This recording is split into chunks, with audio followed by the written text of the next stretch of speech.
আর্কটিকে যা ঘটছে তার আর্কটিকেই সীমাবদ্ধ নেই। এক সময় বরফে ঢাকা শান্ত ও সহযোগিতার প্রতীক হিসেবে পরিচিত এই অঞ্চলটি এখন দ্রুত বিশ্বের সবচেয়ে গুরুত্বপূর্ণ ও বিতর্কিত ভূ রাজনৈতিক কেন্দ্রে পরিণত হচ্ছে। পৃথিবীর অন্য যে কোনো অঞ্চলের তুলনায় আর্কটিক সবচেয়ে দ্রুত উষ্ণ হচ্ছে। জলবায়ু পরিবর্তনের ফলে বরফ গলতে থাকায় এই অঞ্চলের কৌশলগত গুরুত্ব ব্যাপকভাবে বেড়েছে। নতুন সমুদ্রপথ ধীরে ধীরে উন্মুক্ত হচ্ছে। আগে নাগালের বাইরে থাকা তেল, গ্যাস ও গুরুত্বপূর্ণ খনিজ সম্পদ দৃশ্যমান হয়ে উঠছে। একই সঙ্গে বৈশ্বিক নিরাপত্তা হিসেবেও আর্কটিক নতুনভাবে গুরুত্বপূর্ণ হয়ে উঠেছে।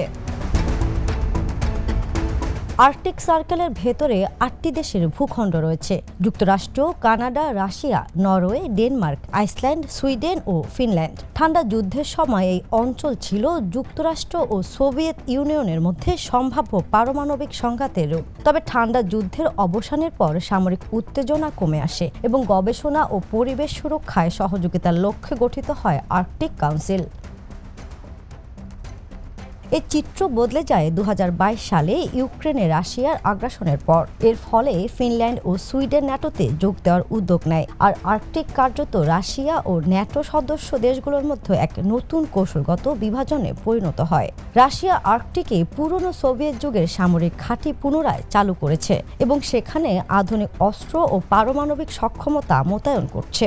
জবাবে ন্যাটো ও যুক্তরাষ্ট্র এই অঞ্চলে সামরিক মহড়া ও উপস্থিতি বাড়িয়েছে। এদিকে আর্কটিককে ঘিরে রাশিয়া ও চীনের সহযোগিতাও পশ্চিমা দেশগুলোর উদ্বেগ বাড়াচ্ছে।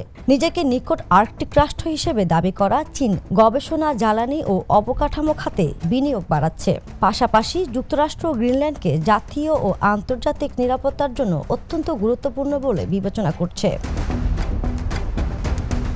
বরফ গলার সঙ্গে সঙ্গে সমুদ্রপথ, প্রাকৃতিক সম্পদ ও কৌশলগত প্রভাব বিস্তারকে কেন্দ্র করে প্রতিযোগিতা তীব্র হচ্ছে। এক সময় যাকে বলা হতো উচ্চ উত্তরের নিম্ন উত্তেজনা, আজ আর্কটিক সেই পরিচয় হারিয়ে উচ্চ উত্তরের উচ্চ উত্তেজনা অঞ্চলে পরিণত হয়েছে।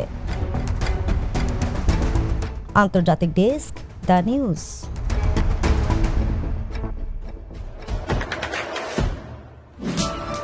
দেশে দেশে সবার সাথে দ্য নিউজ।